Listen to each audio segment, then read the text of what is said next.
Hi, here we have a fresh set of questions coming for you, and these are coming from geography again. This week we are spending more time on geography, it seems, and this is also from physical geography. So let us see what we are going to achieve here. The point which I want to make here is that these questions are factual in nature. So, as I keep telling you, that here we are not only concerned about knowing your information, but then the nature of question which are coming, like factual or like we have had on assertion reasoning or matching or true or statement based, different types of questions, and the format of the question that is I'm trying to expose you to here is a factual, which basically tests your clarity of understanding and memory also to some extent being tested here. So learning is important, by hearting is important, for PT it is important. Don't take it like a lot of people मेरे को बोलते हैं कि मतलब याद करना पड़ेगा sir, ये तो बड़ा बच्चों वाली बात हो गई, बट नहीं, आई मीन यूपीएससी एक्सपेक्ट्स कि आपको कुछ चीजें याद करनी होंगी, रटनी होंगी, and I think here you would be tested for that. Here we are. The first question: which of the following atmospheric layer is characterized by a high concentration of ozone, which absorbs most of the sun's ultraviolet radiation? Choices are troposphere, stratosphere, mesosphere, thermosphere. The answer is very simple: stratosphere. Stratosphere, जहाँ पे लगभग most of it, 90% of the ozone is to be found there in this layer, and that is कई बार इसको ना ozone layer भी बोलते हैं.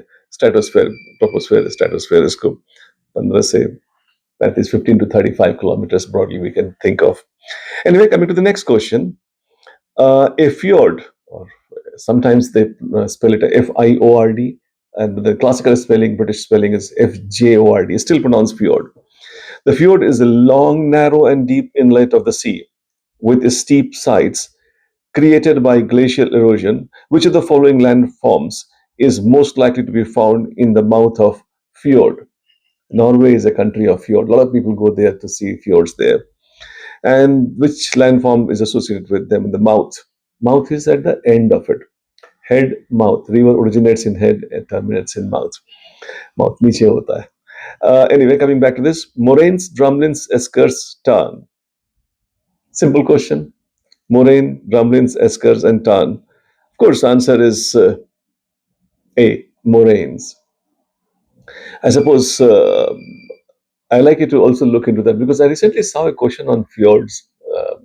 Learn what is drumlin, what is esker, what is tarn, कहाँ मिलते हैं, ये क्या इनके features हैं, and they can also be learned. However, answer is moraine at the last stage, terminal stage of the glaciers when they are joining the sea. At that stage, that they are basically having that.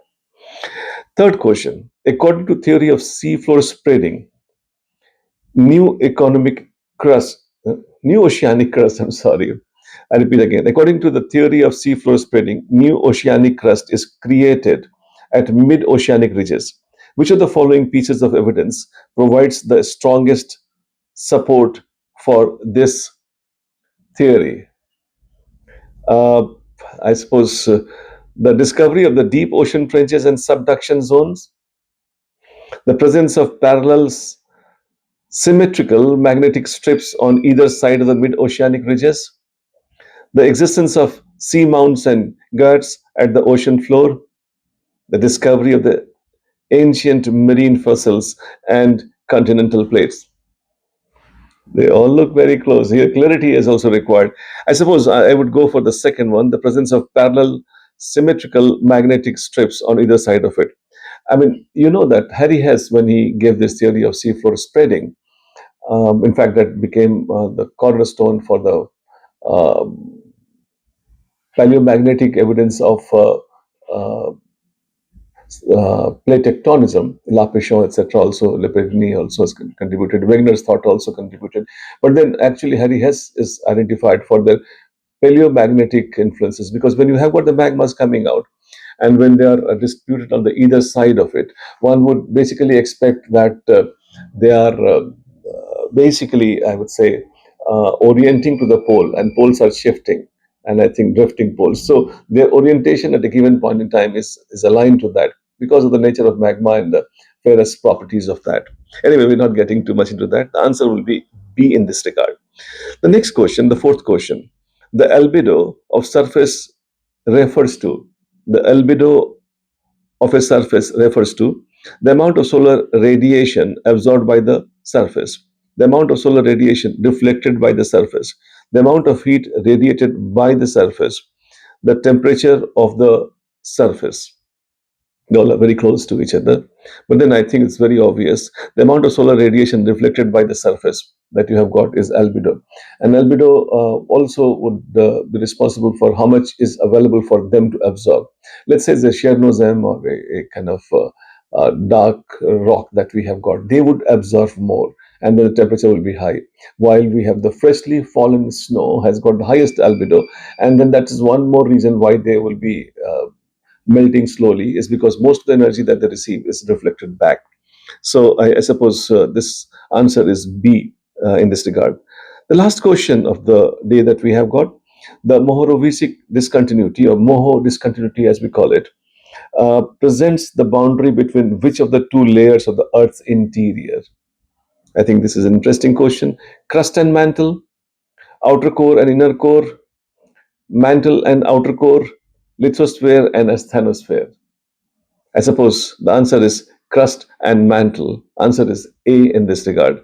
But then I like you to also look at this Lehman discontinuity, or sometimes we call it as Bullen discontinuity or Bullen-Lehman discontinuity, same thing.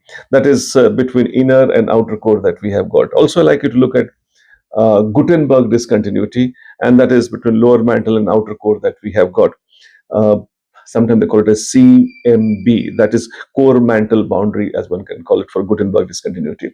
I like you to look at them, and I suppose that is what gives you some idea about it. However, I would like you to take you to one word as we have promised, and then we are doing every session now on. One word for today is that I would like to pick is granularity. This word is very close to geography or geomorphology. Granularity is like the things broken in grains, but that's not what we use it. We use it uh, quite often as a metaphorical reference of granularity. This thing has to be studied in its granularity. That means in detail.